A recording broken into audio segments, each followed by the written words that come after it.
Stanley Collender, he's the managing director of Qorvis Communications and also a former congressional budget analyst. Stan, always good to have you on the program. Thanks, Betty. So what do you think of this budget proposal? Is it realistic?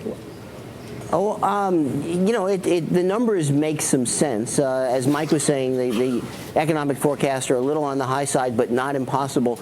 There's another aspect of the president's budget that's Reagan-esque.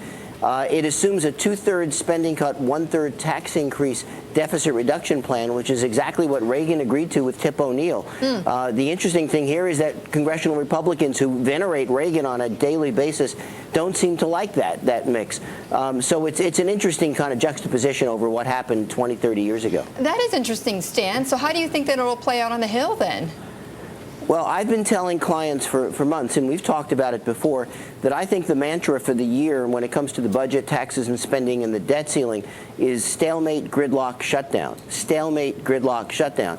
I really do think the Republicans in the House need to have a government shutdown once just to show the Tea Party people they were willing to do it before there's any kind of serious negotiation. So I'm expecting this week, as the Republicans bring up their budget for 2011 and the Obama budget is discussed for 2012. A lot of recriminations, a lot of hyperbole, not a whole lot of meeting of the minds this week, and maybe not for a few weeks or months to come. Well, you know, we had Jacob Liu on just within this past hour, and he says, look, they hope that it won't come down to a government shutdown. Stan, what do you think needs to be done to avoid something like that? Well, I mean, first of all, there's got to be a decision that compromise is acceptable. And one of the big changes in Washington over the last year or so has been that compromise has become a dirty word, the kind of thing that would be bleeped out if I said it on the air here. You know, a compromise in Washington for some folks is now collaborating with the enemy and therefore not acceptable. That's what's got to change. And in 1994 and 1995 and 1996, when we had the two shutdowns then, we had to have them before people understood that they were not terribly popular politically.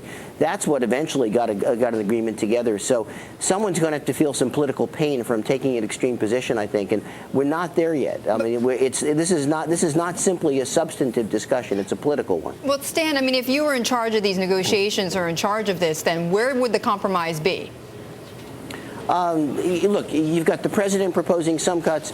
You've got the Republicans proposing some additional cuts.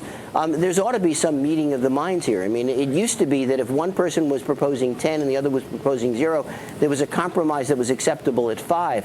I would even take at this point 6 or 7 if that's what it takes to avoid a shutdown. More importantly, I'd like to see them avoid any kind of, shenanigans on the debt ceiling, which could have huge economic, you do huge damage to the economy as much or more than is what's happened over the last couple of years. Right. You just don't want that to happen. Any toying with the debt ceiling.